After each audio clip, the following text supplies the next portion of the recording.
سارے تعلق رب سے جوڑو، کر دے گا وہ نظر کرم۔ اما بعد فعن ابی ذر رضی اللہ تعالی عنہ قال قال رسول اللہ صلی اللہ علیہ وسلم علیک بتقوی اللہ فإنه أزین لأمرک کلہ۔ گزشتہ جمعہ آپ کے سامنے یہ بات آئی تھی کہ اللہ تبارک و تعالی نے قرآن کریم میں انسان کی حقیقی کامیابی کا مدار اور اس کا معیار یہ بتایا ہے کہ انسان کل آخرت میں جہنم سے بچا کر جنت میں ڈال دیا جائے۔ فمن زحزح عن النار وادخل الجنۃ فقد فاز۔ حقیقی معنوں میں کامیاب ہے وہ شخص جو اس دنیا کے اندر اپنے رب کی ایسی بندگی کرے، اس کے سچے رسول صلی اللہ علیہ وسلم کی ایسی فرما برداری کرے کہ جب وہ اس دنیا سے اپنی مختصر سی زندگی گزار کر جائے تو آخرت میں اللہ اس کے دنیا کے نیک اعمال کے بدلے اپنے فضل سے جہنم سے بچا لے اور اسے جنت میں ڈال دے۔ فقد فاز۔ قرآن کریم نے کہا کہ ایسا ہی شخص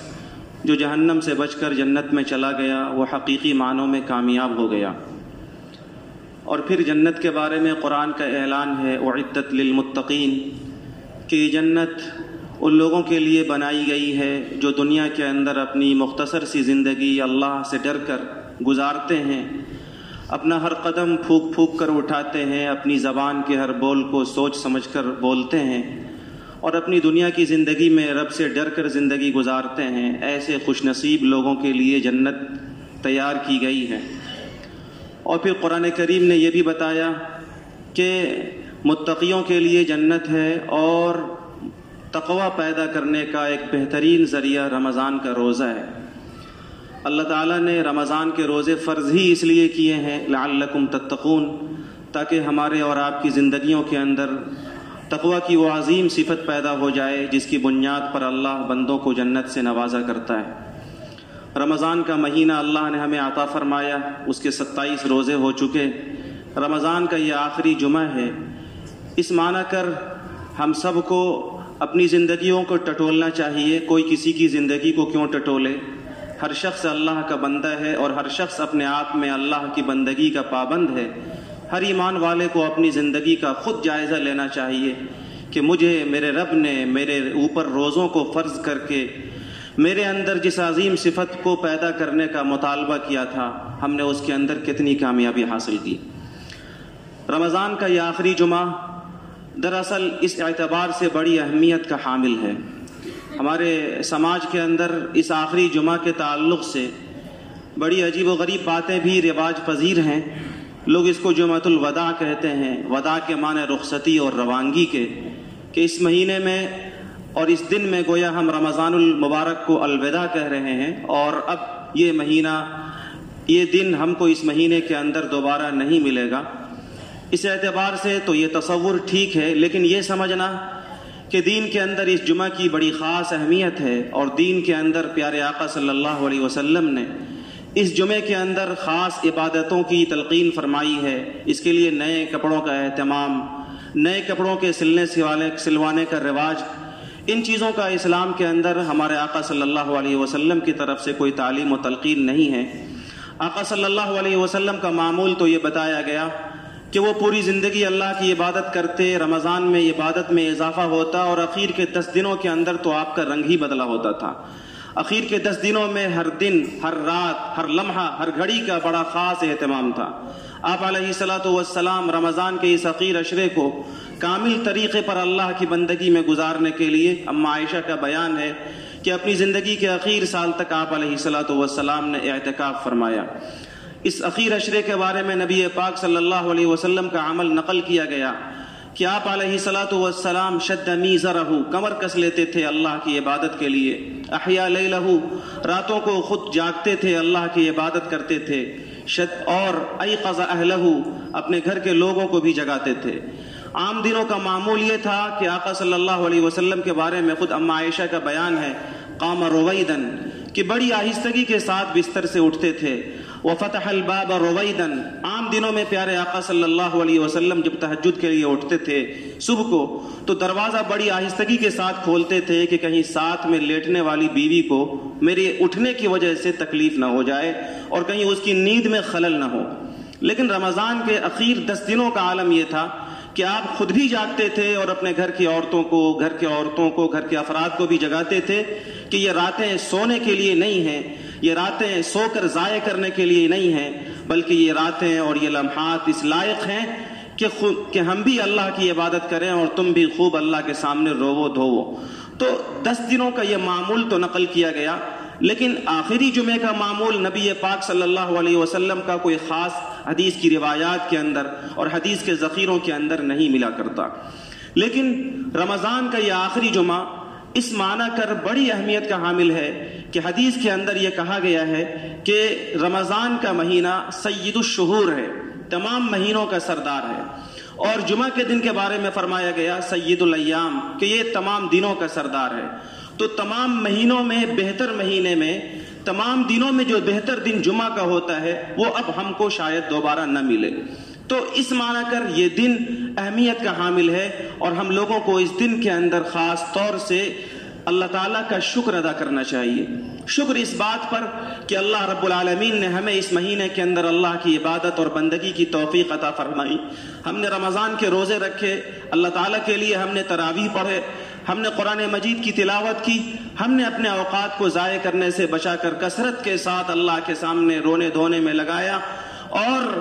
اس بات پر اللہ تعالیٰ کا شکر ادا کرنا کہ اللہ تعالیٰ نے ہمیں عبادت کی توفیق عطا فرمائی، کیونکہ یہ توفیق جسے ملتی ہے وہی بندہ اللہ کی بندگی کرتا ہے، اور جسے توفیق نہ ملے وہ ماہ مکرم میں بھی روزوں جیسی عبادت سے، تراویح جیسی عبادتوں سے محروم رہ جاتا ہے. میری توفیق بھی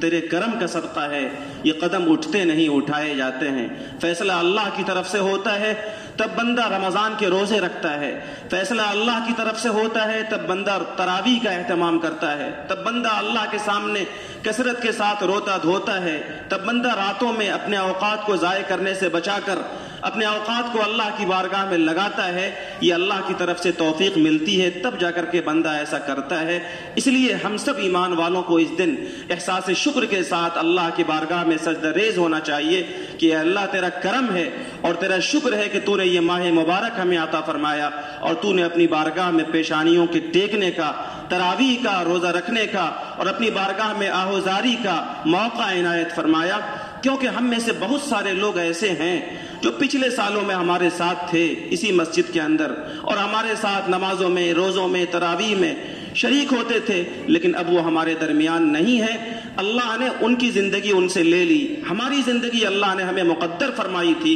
ہمیں یہ مہینہ پھر سے ملا اور ہم نے اللہ کے لیے جو جیسا بھی ہوا عبادتیں کی. اس پر اللہ کا شکر، اور اس پر بھی اللہ کا شکر کہ بہت سارے لوگ اس مہینے کو پا کر دنیا میں رہتے ہوئے بھی ان کی دنیا کی زندگی، ان کی دنیا کے جھمیلے، ان کے دنیا کے کاروبار، ان کے دنیا کے دوستوں کی محفلوں نے انہیں اللہ کے سامنے رونے دھونے نہیں دیا. دنیا کے اندر رہتے ہوئے ان کے نفس نے اور ان کے نفس کی آلائشوں نے، گندگیوں نے انہیں اللہ کے سامنے عبادت کا موقع نہ دیا. اور اللہ پاک نے ہمیں اور آپ کو اور ان خوش نصیبوں کو جن کو اللہ نے عبادت کا موقع عنایت فرمایا، ان سب کو اللہ کا شکر ادا کرنا چاہیے کہ جہاں بہت سارے لوگ اس مہینے کو پا کر بھی اس مہینے کے صحیح استعمال سے محروم رہ گئے، وہیں اللہ نے بہت سو کو نوازا اور بہت سو کو عبادتوں کی توفیق عطا فرمائی. اس پر بھی اللہ کا شکر ادا کرنا چاہیے.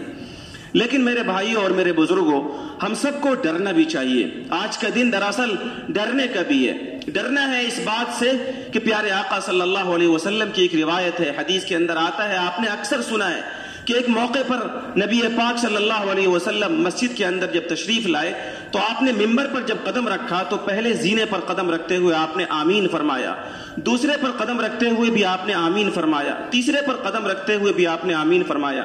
آپ نے مسجدوں کا ممبر دیکھا ہے، یہاں بھی آپ دیکھ رہے ہیں یہ 3 زینے ہیں. نبی پاک صلی اللہ علیہ وسلم جب خطبہ دیا کرتے تھے تو تیسری سیڑھی پر کھڑے ہو کر خطبہ دیتے تھے، اور جب سیدنا ابو بکر صدیق کے زمانہ آیا تو ادب کی بنیاد پر کہ جہاں پر آقا خطبہ دیتے تھے میں وہاں کیسے کھڑا ہو سکتا ہوں، وہ دوسرے زینے پر کھڑے ہونے لگے اور پھر جب سیدنا حضرت عمر فاروق کا زمانہ آیا تو انہوں نے اس کو بھی خلاف ادب سمجھا کہ جہاں پر خلیفہ اول سیدنا ابو بکر صدیق کھڑے ہو کر خطبہ دیتے تھے وہاں پر عمر کیسے کھڑے ہو سکتے ہیں، تو سیدنا حضرت ابو بکر پہلے زینے پر کھڑے ہو گئے، اور تب سے آج تک تمام ائمہ اور تمام خطبہ پہلے زینے پر کھڑے ہو کر خطبہ دیا کرتے ہیں۔ تو آپ نے خلاف معمول ہر زینے پر قدم رکھتے ہوئے آمین فرمایا۔ جب آپ ممبر سے نیچے اترے تو صحابہ نے پوچھا، یا رسول اللہ، آج ہم لوگوں نے آپ سے ایک ایسا عمل دیکھا جو اس سے پہلے ہم نے آپ سے نہیں دیکھا۔ آپ جب ممبر پر قدم رکھتے رہے تھے تو آپ ہر ممبر پر قدم رکھتے ہوئے فرما رہے تھے آمین۔ ایسا کیا واقعہ پیش آیا؟ تفصیل بڑی ہے حدیث کی کتابوں میں۔ آقا صلی اللہ علیہ وسلم نے فرمایا کہ دیکھو، جب میں پہلے زینے پر اور ممبر کی پہلی سیڑھی پر قدم رکھا تو افضل الملائکہ، اللہ کا سب سے مقرب فرشتہ حضرت جبریل میرے پاس آیا اور اس نے کہا، بعد من ادرک رمضان فلم یغفر لہ، یا رسول اللہ وہ آدمی ہلاک ہو جائے، برباد ہو جائے، اس آدمی کا ناس ہو جائے جسے اللہ نے رمضان المبارک کا عظیم مہینہ عطا فرمایا، جس مہینے کے اندر تراویح کے بدلے مغفرت کا وعدہ، جس مہینے میں روزوں کے بدلے مغفرت کا وعدہ، جس مہینے میں افطار کرانے کے بدلے مغفرت کا وعدہ، جس مہینے میں رات و دن اللہ اپنے فرشتوں کے ذریعے سے بندوں کی دعاؤں پر آمین کہلوا رہا تھا، بندہ اس مبارک مہینے کو پا کر بھی اپنے آپ کو اللہ کی مغفرت کا مستحق نہ بنا سکا، وہ آدمی ہلاک ہو جائے۔ سید الکونین نے اس پر آمین فرمایا۔ کتنی خطرناک بد دعا ہے! ایک تو اللہ کا سب سے مقرب فرشتہ بد دعا دے رہا ہے، اور اس پر اللہ کا سب سے بہترین نبی آمین کہہ رہا ہے۔ اس شخص کی ہلاکت میں کیا شبہ ہو سکتا ہے جو اس عظیم مہینے کو پا کر بھی اپنے آپ کو اللہ کی رحمت کا اور اللہ کی مغفرت کا مستحق نہ بنا سکا۔ اس لیے ڈرنا بھی ہے کہ اگر کہیں ناقدری ہوئی ہے اور کہیں چوک ہوئی ہے اور اب تک کسی درجے میں ویسا اہتمام نہیں ہوا جیسا اہتمام ہمیں کرنا چاہیے، تو بقیہ جو 2-3 دن اور رات رہ گئے ہیں اس میں ایک ایک لمحہ، ایک ایک پل اور ایک ایک سیکنڈ کو اللہ کی طاعت و عبادت میں ایسا لگایا جائے کہ بندہ کو اللہ کی مغفرت کا پروانہ مل سکے، کیونکہ یہ عشرہ اور اس کا جو خاص دن رہ گیا ہے، نبی پاک صلی اللہ علیہ وسلم نے فرمایا عتق من النیران، کہ یہ عشرہ اور رمضان کا یہ آخری 10 دن تو اللہ نے جہنم سے خلاصی کا پروانہ عطا کرنے کے لیے مقرر کیا ہے۔ اللہ اس عشرے میں اپنے بے انتہا بے شمار بندوں کو مغفرت کا پروانہ عطا کرتا ہے۔ تجھ سے کیا ضد تھی اگر تو کسی قابل ہوتا؟ ہم سے اللہ کو کوئی بیر نہیں، آپ سے اللہ کو کوئی ضد نہیں۔ آئے حوصلہ والے لوگ اور اپنے آپ کو اللہ کی مغفرت کا، اللہ کے رضوان کا اور اللہ کی خوشنودی کا مستحق ٹھہرائے، اور اللہ تعالیٰ کی عبادتیں کر کے، اللہ کے لیے روزے رکھ کر اللہ تعالیٰ کی اس مغفرت کا پروانہ لے لیں۔ لیکن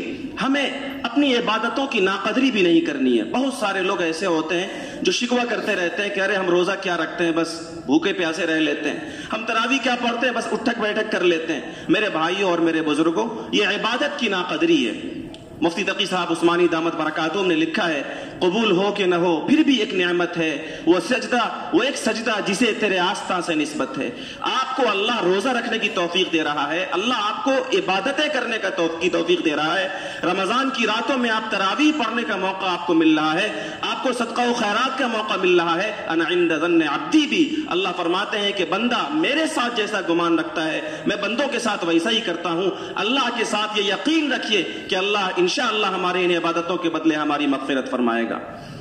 اس دن اور اس جمعے کو ہم سب کو دراصل ایک جائزہ لینا ہے۔ اس سے پہلے کے جمعے میں بھی میں نے اشارہ کیا تھا، جائزہ یہ لینا ہے کہ اللہ تبارک و تعالی نے ہم سب کو یہ مہینہ عطا فرما کر کے، روزے رکھوا کر، رمضان کی گرمی میں بھوکا پیاسا رکھ کر کے ہم سب کی زندگیوں میں جس صفت کو پیدا کرنے کا مکلف بنایا تھا، ہم لوگوں نے اپنے اندر وہ صفت کتنی پیدا کی۔ میں نے بتلایا کہ رمضان کا روزہ اللہ تعالیٰ بندوں پر اس لیے نہیں فرض کیا ہے کہ بندہ بھوکا اور پیاسا رہ کر اللہ کو دکھلائے، اس لیے روزے نہیں فرض کیے گئے کہ ہم صبح سے شام تک اپنی پاک بیویوں سے الگ ہو جائیں اور ہم بھوکے پیاسے رہ جائیں، بلکہ اللہ نے رمضان کے مہینے میں روزے ہم پر اس لیے فرض کیے ہیں میرے بزرگوں، تاکہ ہماری زندگیوں کے اندر بندگی کی شان پیدا ہو جائے۔ ہم اگر مسلمان ہیں تو اسلام کی شان ہماری زندگیوں میں آئے، ہم اگر مومن ہیں تو ایمان کامل ہماری زندگیوں کے اندر راسخ ہو جائے، اگر ہم اللہ کے بندے ہیں تو بندگی کا جذبہ ہماری زندگیوں کے اندر پیدا ہو جائے، ہمارے اندر تقوی اور پرہیزگاری کی وہ عظیم صفت پیدا ہو جائے جس صفت کے ساتھ رمضان کے بعد سال کے 11 مہینے بھی ہم اللہ کی بندگی اور اللہ کی طاعت کے ساتھ ہم گزار سکیں۔ تقوی کہتے ہیں کہ بندہ اپنے آپ کو اللہ تعالیٰ کی تمام منع کردہ چیزوں سے بچا لے، اللہ تعالیٰ نے روزوں کے بارے میں فرمایا کہ اس لیے فرض کیا گیا تاکہ تم پرہیزگار بن جاؤ، تمہارے اندر تقوی کی صفت آ جائے۔ امام راغب اصفہانی رحمۃ اللہ علیہ بڑے مفسر ہیں، انہوں نے تفسیر لکھا ہے تقوی کی کہ تقوی یہ ہے حفظ النفس عما یوسم، کہ آدمی ان تمام کاموں کو چھوڑ دے جس سے مولا ناراض ہوتا ہے، جس سے میرا رب ناراض ہوتا ہے۔ جس رب نے مجھے ایک گندے پانی سے خوبصورت انسان بنایا، جس رب نے میرے لیے دنیا جہان کی ساری نعمتیں بنائی، جو رب میرا پالنہار ہے، جو مجھے پالتا پوستا ہے، جو مجھے صحت اور جوانی دیتا ہے، جو مجھے اپنی نعمتوں سے سرفراز کرتا ہے، بندہ پوری زندگی اس رب کا بندہ بن کر رہے اور کبھی اس رب کی نافرمانی نہ کرے۔ اللہ یہ چاہتا ہے کہ روزوں کے بعد ہم سب کی زندگیوں کے اندر یہ صفت پیدا ہو جائے، ہماری زبانوں پر تالا لگے، تقوی کا تالا، کہ ہماری زبان جھوٹ نہ بولے۔ اولئک الذین صدقوا واولئک هم المتقون، اللہ نے فرمایا کہ تقوی والے جس کے اندر پرہیزگاری کی صفت ہوتی ہے وہ ہمیشہ سچ بولا کرتے ہیں، ان کی زبانوں پر راست بازی اور سچائی کے علاوہ گندی باتیں، جھوٹی باتیں، جھوٹی شہادتیں نہیں آیا کرتی۔ اللہ نے فرمایا کہ جو تقوی والے ہوتے ہیں، ان الذین اتقوا اذا مسهم طائف من الشیطان تذکروا فاذا هم مبصرون، اے لوگوں روزے کا مقصد تقوی ہے، اور تقوی کی پہچان بتائی اللہ نے کہ اس کی پہچان یہ ہے میرے سے ڈرنے والے بندوں کی کہ وہ گناہ نہیں کرتے۔ اللہ نے جن گناہوں سے منع کیا ہے بندہ ان تمام گناہوں کو چھوڑ دیتا ہے، اور بندہ بندہ ہے، اس کے ساتھ نفس کا دھوکہ ہے، شیطان کا دھوکہ ہے، غلطی ہوگی، چوک ہوگی، نفس اور شیطان کے بہکاوے میں بندہ آئے گا، لیکن تقوی والا جب غلطی ہوتی ہے، لغزش ہوتی ہے، کوئی چوک ہو جاتی ہے، اللہ کی کوئی نافرمانی ہو جاتی ہے، تذکروا فاذا هم مبصرون، تو وہ اس پہ جمتا نہیں ہے۔ جیسے ہی تنبہ ہوتا ہے، جیسے ہی احساس ہوتا ہے کہ مجھ سے میرے اللہ کا حکم ٹوٹ رہا ہے، مجھ سے میرے رب کا، میرے مولا کا حکم چھوٹ رہا ہے، فوراً بندہ بیدار ہو کر رب کی بارگاہ میں توبہ و استغفار کرتا ہے، وہ گناہ پر جمتا نہیں ہے، وہ گناہ پر جمتا نہیں ہے، یعنی بندہ گناہ ہوتے ہی اور احساس ہوتے ہی اللہ کی بارگاہ میں توبہ کر لے۔ یہ تقوی کی ایک بڑی پہچان ہے۔ ہم سب کو دیکھنا چاہیے کہ رمضان کے ان 27 روزوں کے بعد ہمارے اندر سچ بولنے کا، ہمارے اندر گناہوں سے بچنے کا، ہمارے اندر اپنے مال کو اللہ کی راہ میں خرچ کرنے کا، ہمارے اندر اللہ کی عبادت پر جمنے کا، ہمارے اندر غصے کو کنٹرول کرنے کا، ہمارے اندر نفس کو قابو کرنے کا، ہمارے اندر دوسروں کی رعایت کرنے کا کتنا جذبہ پیدا ہوا۔ یہ سب روزے کے مقصد تھا کہ بندہ کے اندر صبر کی صفت پیدا ہو۔ ہوا شہر الصبر، آقا نے فرمایا کہ یہ صبر کا مہینہ ہے، جذبات کو قابو میں کرنے کا مہینہ ہے۔ آدمی کو غصہ آئے غصے کو پیے، آدمی کو غصہ آئے غصے کو دبائے، آدمی کی شان کے خلاف کوئی کچھ بول دے آدمی ضبط کر لے۔ آقا نے فرمایا شہر المواسات، یہ غمخواری کا مہینہ ہے، سماج کے اندر اور سوسائٹی کے اندر رہنے والے یتیموں، بیواؤں اور سماج کے دبے کچلے لوگوں کے ساتھ رواداری کا اور مدارات کا، خاطر تواضع کا معاملہ کرنے کا مہینہ ہے۔ اللہ یہ چاہتا ہے کہ ہماری زندگیوں کے اندر رمضان کے مہینے میں خاطر تواضع اور غریبوں کے ساتھ حسن سلوک کا جو جذبہ پیدا ہو، یہ سال کے دوسرے مہینوں کے اندر بھی باقی رہے۔ ہم سب یہ دیکھیں کہ یہ صفات ہمارے اندر کس درجے میں پیدا ہوئی۔ اگر واقعتاً پیدا ہو گئی ہے 27 روزوں کے بعد تو مبارکباد کے مستحق ہیں ہم اور آپ۔ اللہ تعالیٰ نے ہم سب کو روزوں کے بدلے میں اگر یہ صفات اور یہ مقصودات عطا فرما دیے ہیں تو آپ مبارکباد کے مستحق ہیں، اور رمضان کا یہ آخری جمعہ یقیناً آپ کے لیے مبارکباد کا مستحق دن ہے، کیونکہ رمضان کے روزوں کا مقصد جو بندہ پالے اس کی دنیا اور آخرت مکمل کامیاب ہو گئی۔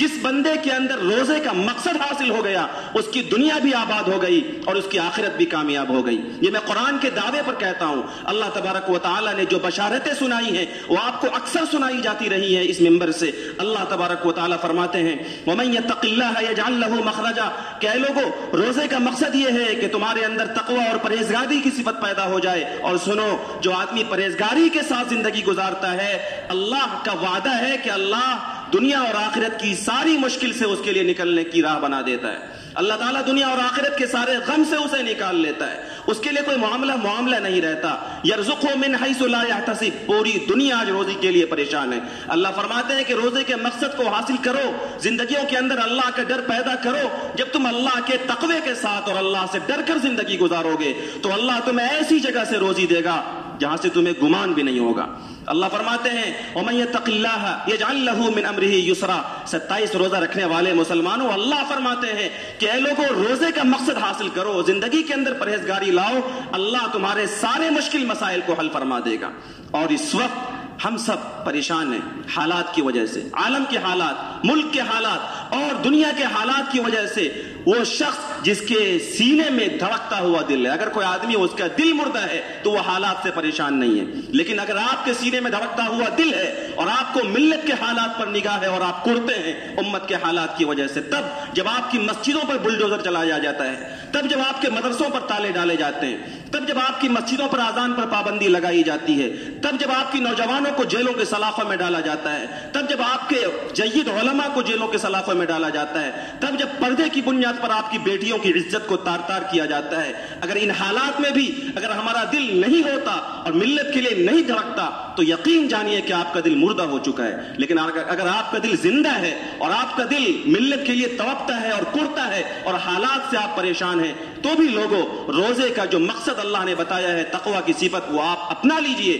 انشاءاللہ سارے حالات دور ہو جائیں گے۔ قرآن کریم نے کہا ان تتقوا وتصبروا لا يضركم كيدهم شيئا، اے میرے بندو حالات سے مت گھبراؤ۔ حالات زندہ قوموں پر آتے ہیں، حالات سے مسلمان گھبرا جائے ایسا نہیں ہو سکتا۔ وہ لوگ جن کے خدا اللہ کے علاوہ کوئی اور ہوں گے وہ حالات سے ڈر جائیں، وہ حالات سے گھبرا جائیں، وہ حالات سے شکستہ خاطر ہو جائیں، ایسا ہو سکتا ہے، لیکن وہ بندہ جس کا ایمان اللہ کی ذات پر ہے، وہ بندہ جس کا ایمان اللہ کی طاقت پر ہے، وہ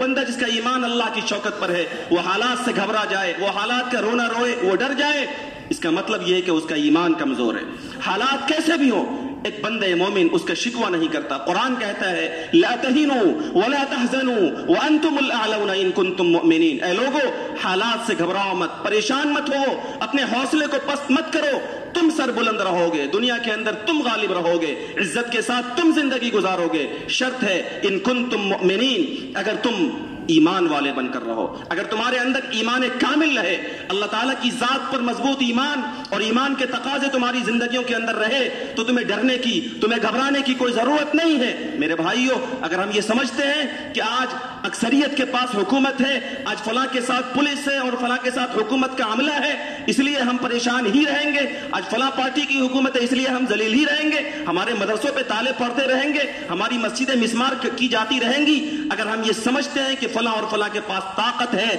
تو ہمارا ایمان ختم ہو چکا ہے۔ جو بھی ہو رہا ہے اور جو بھی نظارے آپ دیکھ رہے ہیں یہ سب اللہ کے فیصلے سے ہو رہے ہیں اور یہ سب اللہ کے کرنے سے ہو رہے ہیں، اور اللہ خوشخبری سناتا ہے ان روزے داروں سے جس نے روزے کا مقصد پا لیا ہے، تقوی کی صفت پیدا کر لی ہے۔ اللہ فرماتے ہیں ان تتقوا وتصبروا لا يضركم كيدهم شيئا، اے میرے بندو اگر تم مجھ سے ڈر کر زندگی گزارو گے، تقوی کی صفت کے ساتھ زندگی گزارو گے، تو اللہ فرماتے ہیں دنیا میں کسی بھی طاقت کی تدبیریں، ان کی سازشیں تمہارا نقصان نہیں پہنچا سکتی۔ اللہ کا وعدہ ہے لوگوں، ومن اصدق من اللہ قیلا، اللہ سے سچی بات کس کی ہو سکتی ہے؟ لن یخلف اللہ وعدہ، اللہ مجھ سے اور آپ سے جو وعدہ کرتا ہے اس کی خلاف ورزی ہرگز نہیں ہو سکتی ہے۔ وہ اللہ ہم سب سے یہ وعدہ کر رہا ہے کہ اگر تم جم جاؤ اللہ کے احکامات پر، اور اگر تم اللہ سے ڈرنے کا مزاج بنا لو، ہر حال میں اللہ کے احکامات پر جمو اور ہر حال میں اللہ تعالیٰ سے ڈرنے والے بنو، تو دنیا کی باطل طاقتوں کی تدبیریں اور ان کی سازشیں کچھ بھی کام نہیں آ سکتی، تمہارے خلاف تمہارا بال باکا نہیں کر سکتی۔ اس لیے رمضان کے اس آخری جمعے میں احتساب کی بھی ضرورت ہے کہ ہم نے روزوں کا مقصد، میرے رب نے مجھ سے جو چاہا تھا پرہیزگاری کی صفت پیدا ہو جانا، وہ کتنی پیدا ہوئی؟ اگر یہ صفت آ گئی ہے الحمدللہ، کمی ہے تو بقیہ دنوں کی قدر کی ضرورت ہے۔ جو دن جو رات رہ گئے ہیں وہ بڑے قدر کے لائق ہیں اور بڑی اہمیت کے حامل ہے۔ بڑا المیہ ہے آج ہمارے سماج اور معاشرے کا کہ ہم لوگ راتوں میں جاگتے ہیں۔ آقا کی سنت ہے کہ ایقظ اہلہ واحیا لیلہ، کہ آپ راتوں کو جاگتے تھے اور اپنے گھر والوں کو بھی جگاتے تھے۔ جاگتے ہم بھی ہیں اور اپنے بچوں کے ساتھ جاگتے ہیں، عورتوں کے ساتھ جاگتے ہیں، سب کو جگاتے ہیں، لیکن افسوس اور المیہ ہے یہ کہ رمضان کی مبارک راتیں دوستوں کے ساتھ لمبی لمبی مجلسوں میں گزرتی ہیں۔ رمضان کی مبارک راتیں ہمارے بچوں کے سیر و تفریح میں گزرتے ہیں، ہمارے نوجوانوں کے فضول مجلسوں میں گزر جاتے ہیں، ہمارے بڑوں کے ہوٹلوں میں گزر جاتے ہیں۔ یہ وہ المناک پہلو ہے جس کی بڑی شدید اصلاح کی ضرورت ہے، اس لیے کہ اگر بابرکت راتوں میں عبادت کا ثواب بڑھ جاتا ہے تو بابرکت راتوں میں وقت کو برباد کرنے کا، بابرکت راتوں میں فضول گپ کر کے، غیبت کر کے، چغلی کر کے ان کے گناہ کا انجام بھی بہت حد تک اور بہت عبرتناک حد تک بڑھ جاتا ہے۔ اس لیے میرے بھائیوں، جو دن باقی ہیں، جو راتیں باقی ہیں، اس کے لمحہ لمحہ کی قدر کی جائے، اپنے لیے، علاقے کے لیے، امت کے لیے، عالم اسلام کے لیے اللہ سے مانگا جائے، اللہ تعالیٰ کو منایا جائے، کیونکہ اسی رب کے پاس سارے فیصلے ہیں اور اسی رب کے فیصلے ہی سے سارے نظارے ہم سب دیکھنے کو ملتے ہیں۔ سلطان عبدالحمید کا ایک واقعہ بڑا ایمان افروز ہے، بڑا عجیب حالات ہیں آج کل، ہر کوئی قسم پرسی کے عالم میں ڈرا ہوا ہے، سہما ہوا ہے۔ سلطان عبدالحمید کا ایک واقعہ بڑا ایمان افروز واقعہ، ترکی کا آخری خلیفہ تھا یہ، اور اس کی حکومت کو چاروں طرف سے انگریزوں نے گھیر لیا تھا، حکومت بالکل ختم ہونے والی تھی اور اس کے پوری سلطنت کو انگریزوں نے گھیر لیا تھا۔ اس وقت ایک انگریز گورنر نے سلطان عبدالحمید سے کہا کہ سلطان، آپ اپنی ضد چھوڑیے، اپنی حکومت سے دستبردار ہوئیے اور ہمارے جو مطالبات ہیں وہ سب تسلیم کر لیجئے۔ تو سلطان عبدالحمید اور انگریز گورنر نے یہ بھی کہا تھا کہ اس وقت آپ کی اور آپ کی حکومت کی مثال ایسی ہے جیسے 32 دانتوں کے بیچ میں زبان کی ہوتی ہے، جس طریقے سے 32 دانت کے بیچ زبان گھری ہوئی ہوتی ہے، آپ بھی گھر چکے ہیں اور آپ کی ساری حکومت بھی ہمارے عملے سے گھر چکے ہیں اور آپ کا زوال طے ہے۔ سلطان عبدالحمید نے بڑا ایمان افروز جواب دیا تھا، اس نے کہا تھا کہ یہ بات صحیح ہے کہ اس وقت میری اور میری حکومت کی پوزیشن وہی ہے جو 32 دانتوں کے بیچ میں زبان کی ہوتی ہے، جس طریقے سے 32 دانتوں کے بیچ زبان گھری ہوئی ہوتی ہے، یقیناً میں اور میری پوری حکومت چاروں طرف سے دشمنوں سے گھر چکی ہے، لیکن یاد رکھنا یہ اللہ کا فیصلہ ہے اور یہ قدرت کا نظام ہے کہ 32 کے 32 دانت ایک دن گر جاتے ہیں اور زبان اپنی جگہ سلامت رہتی ہے۔ اس لیے دنیا کی ساری طاقتیں ایک دن مٹیں گی اور اسلام اور مسلمان انشاءاللہ سلامت رہیں گے۔ یہ دنیا کے رنگ و بو، اس کا سارا نظام اللہ ایمان والوں سے، تقوی والوں سے چلا رہا ہے۔ جس دن مسلمان نہ ہوں گے اس دن دنیا کا یہ سارا نظام اللہ تبارک و تعالی ختم فرما دیں گے۔ اس لیے میرے بزرگوں، خوف و ہراس سے نکلنے کی ضرورت ہے اور اللہ تبارک و تعالی نے ہمیں رمضان کا روزہ جس بڑے مقصد کو اور جس بڑی صفت کو پیدا کرنے کے لیے عطا فرمایا تھا، ہم سب کی ذمہ داری ہے کہ اس بڑے مقصد کو اور اس بڑی صفت کو اپنی زندگیوں کے اندر پیدا کریں۔ اس وقت 3 مسائل آپ کے سامنے بیان کرنے ہیں۔ اس سے پہلے آپ کے سامنے وعدہ ہوا تھا، ایک مسئلہ زکوٰۃ کا ہے۔ زکوٰۃ کے مسئلے کے سلسلے میں ہمارے سماج کے اندر بہت سارے لوگ ایک مسئلہ بار بار پوچھتے ہیں اور ایک بڑی غلط فہمی ہوتی ہے، اس غلط فہمی کو دور کرنے کی ضرورت ہے۔ ایک بڑی کمی ہمارے سماج میں زکوٰۃ کی یہ ہے کہ ہم لوگ اپنے مالوں کی زکوٰۃ کے لیے کوئی تاریخ طے نہیں کرتے ہیں۔ یاد رکھیے، زکوٰۃ کے حساب کے لیے اور صحیح حساب کے لیے کسی متعین تاریخ کا ہونا بہت زیادہ ضروری ہے۔ زکوٰۃ صاحب نصاب پر فرض ہے اور صاحب نصاب جس دن پہلی مرتبہ صاحب نصاب بنتا ہے اسی تاریخ سے اگلے سال اگر اس تاریخ میں وہ صاحب نصاب ہے تو اس پر زکوٰۃ فرض ہوگی، اور اس تاریخ میں اس کے پاس جو مال ہے، جو انکم ہے، جو نقدی ہے، جو سونے زیورات ہے، جو تجارت کے اسباب ہیں، اس کی زکوٰۃ فرض ہوگی۔ اگر آپ اس تاریخ میں حساب نہیں کریں گے تو 2 صورتیں ہیں، یا تو آپ بعد میں حساب کریں گے تو آپ کا پیسہ یا تو کم جائے گا یا آپ کا پیسہ بڑھ جائے گا۔ اگر مثال کے طور پر 1 محرم کو کوئی آدمی صاحب نصاب ہوا اور اگلے سال اس نے 1 محرم کو حساب نہیں کیا، اس نے رمضان میں جا کر حساب کیا، تو 2 صورتیں ہوں گی، یا تو 1 محرم کو اس بندے کے پاس مثلا 5 لاکھ روپے تھے اور رمضان میں اس بندے کے پاس 2 لاکھ روپے، پتہ یہ چلا کہ اس پر زکوٰۃ فرض ہوئی تھی 5 لاکھ روپے کی، وقت پر حساب نہیں کیا اور جا کر اگلے رمضان میں حساب کیا تو اس کے پاس 2 ہی لاکھ روپے تھے اور اس بندے نے 2 ہی لاکھ کی زکوٰۃ نکالی اور 3 لاکھ روپے جس کی زکوٰۃ نکلنی چاہیے تھی وہ زکوٰۃ نکلنے سے رہ گئے، اور آقا صلی اللہ علیہ وسلم نے فرمایا کہ تمہارے مال میں زکوٰۃ کا کوئی 1 روپیہ بھی رہ جائے تو وہ تمہارے مال کو برباد کرنے کے لیے کافی ہے۔ ایسے ہی اگر ہم نے وقت سے پہلے زکوٰۃ کا حساب کیا یا وقت کے بعد ہی زکوٰۃ کا حساب کیا، مثال کے طور پر 1 محرم کو ہم صاحب نصاب ہوئے، اگلے سال 1 محرم کو ہمیں حساب کرنا چاہیے تھا، رمضان میں جا کر ہم نے حساب کیا، 1 محرم کو ہمارے پاس 2 ہی لاکھ روپے تھے اور رمضان میں جب آپ حساب کر رہے ہیں تو آپ کے پاس 10 لاکھ روپے ہے اور آپ 10 لاکھ کی زکوٰۃ نکال رہے ہیں، تو اس میں تو ایک طرح سے آپ زیادہ فریضہ نکال رہے ہیں، یقیناً ثواب کی بات ہے، لیکن آپ پر 10 لاکھ کی زکوٰۃ تو فرض نہیں تھے، آپ پر تو 1 ہی لاکھ روپے کے زکوٰۃ فرض تھے جو آپ 1 محرم کو آپ کے پاس تھے۔ اس لیے بہت آسان مسئلہ یہ ہے کہ آپ اپنی زکوٰۃ کے لیے کوئی تاریخ طے کیجئے، اور تاریخ یہ ہے کہ ایک آدمی جس دن پہلے دن صاحب نصاب ہوا اسی دن اگلے سال اس کو حساب کرنا ہے اور وہی اس کی زکوٰۃ کی تاریخ ہے۔ شریعت نے زکوٰۃ نکالنے کے لیے کوئی دن طے نہیں کیا کہ آپ اس دن میں نکالیے، اس مہینے میں نکالیے۔ لوگ رمضان کے مہینے میں زکوٰۃ نکالتے ہیں، بڑی سعادت کی بات ہے. شاید ذہن میں یہ فضیلت ہے کہ آدمی اگر رمضان میں ایک فرض ادا کرتا ہے تو 70 فرض کا ثواب ملتا ہے. اللہ تعالیٰ ہمیں یہ فضیلت عطا فرمائے. لیکن مفتیان کرام نے فتویٰ لکھا ہے کہ اگر ایک آدمی کے نصاب پر سال پہلے ہی مکمل ہو جاتا ہے تو اس فضیلت کے حساب کے لیے رمضان کا انتظار کرنا غلط ہے. آپ حساب کیجئے اسی تاریخ میں جس دن آپ کا سال پورا ہو رہا ہے. ہاں تھوڑا تھوڑا پیسہ نکالتے رہیے, جو زکوٰۃ کی رقم بچ جاتی ہے اس کو رمضان میں دے کر فنش کیجئے تاکہ رمضان کی فضیلت بھی آپ کو مل سکے. لیکن رمضان کی فضیلت کو پا لینے کے لیے اپنی تاریخ میں حساب نہیں کرنا یہ ایک غلطی اور کوتاہی ہے. لیکن ہمارے سماج میں اکثر ایسا ہوتا ہے, اور میں سمجھتا ہوں 99% لوگوں کے ساتھ یہ مسائل ہیں کہ پہلی مرتبہ آدمی صاحب نصاب کب ہوا یہ کسی کو نہیں معلوم رہتا. میرے پاس نصاب کے بقدر پیسہ کب آیا, پہلی مرتبہ کب میں صاحب نصاب ہوا, مجھے بھی نہیں معلوم. تو عام طور سے لوگوں کو نہیں معلوم رہتا ہے کہ وہ صاحب نصاب کب ہوا. اگر اس طرح کے لوگ رمضان کی تاریخ طے کرتے ہیں تو ٹھیک ہے, وہ طے کر سکتے ہیں. لیکن رمضان کی تاریخ طے کرنے کے بعد ہر سال آپ رمضان کی اسی تاریخ میں حساب کیجئے تاکہ آپ کی حساب میں شفافیت رہے اور آپ حساب سے زکوٰۃ نکالیں. لوگ اندازے سے زکوٰۃ نکالا کرتے ہیں, اندازے سے زکوٰۃ کا نکالنا غلط ہے. نبی پاک صلی اللہ علیہ وسلم نے فرمایا ما خالطت الزکاة مالا قط الا اهلكته, کہ زکوٰۃ کا 1 روپیہ بھی تمہارے مال میں رہ گیا تو تمہارا سارا مال ہلاک کرنے کے لیے کافی ہے. بہت سارے لوگ تجارت میں نقصان کا, اپنی ملازمت میں نقصان کا, اپنے پیسوں میں نقصان کی شکایت کرتے ہیں, اور نقصان کہاں سے آتا ہے اس کی ایک وجہ آپ یہاں بھی دیکھ سکتے ہیں جو امام کائنات صلی اللہ علیہ وسلم نے فرمایا کہ آپ نے اندازے سے زکوٰۃ نکال دی, اس کا کوئی حساب نہیں کیا اور اس کا روپیہ رہ گیا آپ کے نصاب میں, تو آپ کے سارے پیسے ضائع ہوں گے. تو زکوٰۃ اسلام کا اہم فریضہ ہے. آپ زکوٰۃ ضرور نکالیے, حساب کر کے نکالیے, اور جس دن آپ صاحب نصاب ہوئے اس دن آپ زکوٰۃ کا حساب کیجئے. اگر یاد نہیں ہے تو رمضان کی کوئی ایک تاریخ طے کیجئے اور ہر سال اسی تاریخ میں حساب کیجئے, لیکن کچھ زیادہ نکال دیجئے تاکہ آگے پیچھے اگر تاریخ کے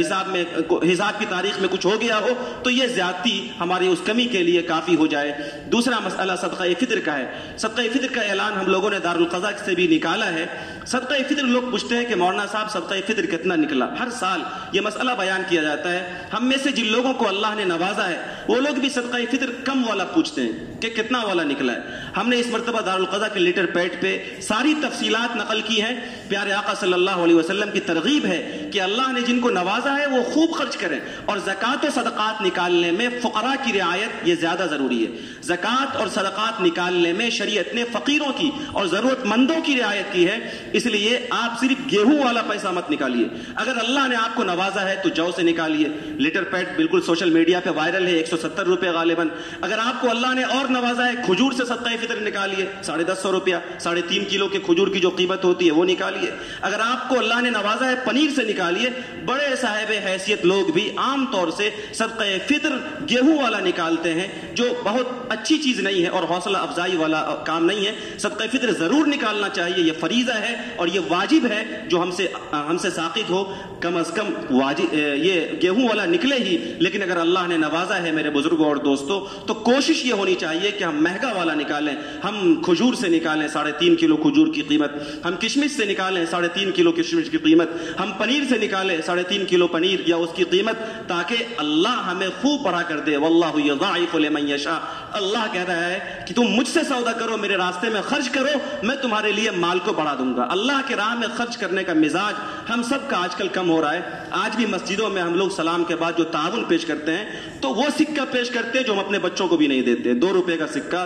1 روپے کا سکہ آج کل ہمارے گھر کے بچے نہیں لینا پسند کرتے, لیکن مسجد کے اندر مسجد کے اخراجات کے نام پر آپ جو تعاون پیش کرتے ہیں وہ آپ 1 روپیہ اور 2 روپیہ آج تک پیش کرتے ہیں. اس روش کو بدلنے کی ضرورت ہے. فرشتہ دعا کرتا ہے اللہم اعط منفقا مالا خلفا, اے اللہ جو مال کو خرچ کرتا ہے اس کو خوب عطا کیجئے. رمضان کا مہینہ ہے, اگر فرشتے کی ایک دعا بھی آپ کو مل جائے تو آپ کی دولت میں خوب اضافہ ہو جائے. اور فرشتہ بد دعا دیتا ہے اللہم اعط ممسکا مالا تلفا, اے اللہ جو مالوں کو روک کے رکھتا ہے اس کے مال میں نقصان کر دیجئے. جو آدمی مال کو روک کر رکھتا ہے اس کو نقصان پہنچا دیجئے. اس لیے راہ خدا میں چاہے زکوٰۃ الفطر نکالنے کا مسئلہ ہو, اگر اللہ نے نوازا ہے تو آدمی زیادہ والا نکالے. اور مسجدوں میں بھی میرے بزرگوں درخواست یہ ہے کہ آپ حضرات جب تعاون پیش کرتے ہیں خوب بڑھ چڑھ کر پیش کیجئے. تاکہ اللہ پاک جب آخرت میں آپ کو نوازے تو آپ کو یہ افسوس نہ ہو کہ کاش دنیا کے اندر ہم اللہ کی راہ میں اور سے اور مال خرچ